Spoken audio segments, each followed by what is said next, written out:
Bisudi दैमारि सार फैगोन माबानि Assam एसेमब्लिनि speaker बिसुजि दैमारि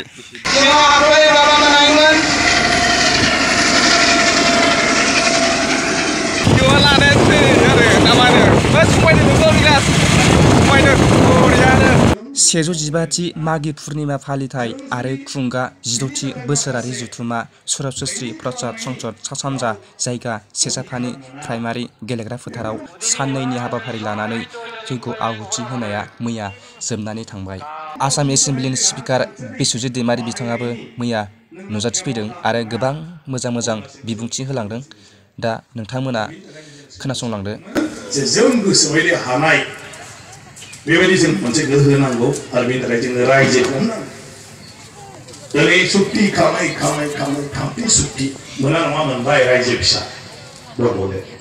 रायजोआथ' जों टारगेट होनाय आं स्पिकार जालायनायखौ मिथिगौ आरो जों गस्ला मोनखाजोब्बाय माथ्र स्टेट मोनोबा नैबेल'सै जेबो सोलाया मर्यादायाल' आलादा रायजो खिन्थु सिङाव जोंनो दा जि होदों बेनि बेजों दा जोंहा जाहैबाय लेजिस्लेटिभ एसेमब्लि स्पिकार फैदों आं जायखौ आसाम एसेमब्लियाव मावो बड'लेण्डनिखौ जों मावा आं मावा मोनथिना लाखा बड'लेण्डआव जि जोंहा 40टा डिपार्टमेन्ट होदों बेनि खुनु आयेनखौ दा आसाम सरकारा बानाया बेखौ बानायो बड'लेण्ड सरकारा बेनाव बेफोरनि थाखाय मा खामानि मावनो लायो बेनि थाखाय जेफोर थाखा फैसा सेन्ट्रेल गभर्नमेन्टनि स्टेट गभर्नमेन्टनि बे स्किमखौ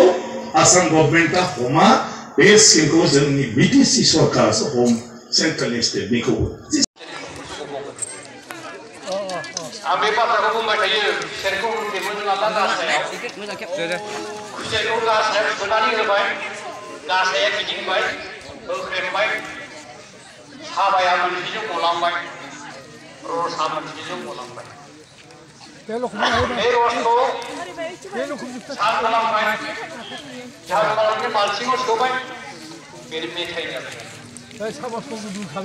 मोजां रसखौ लाखिजाबाय साबाखौ जाहरबाय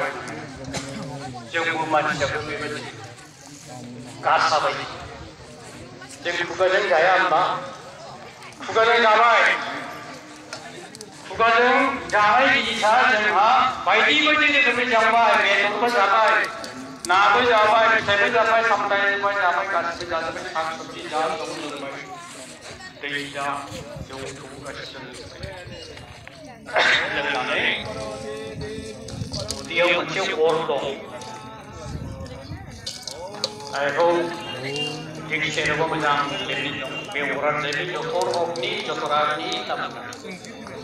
उदैनि अरा जों जेसेबां खायद' जोंनि खुगाजों हरा मानो गासिबो खुसेर नाख्रेबनायखौ हजम खालामनानै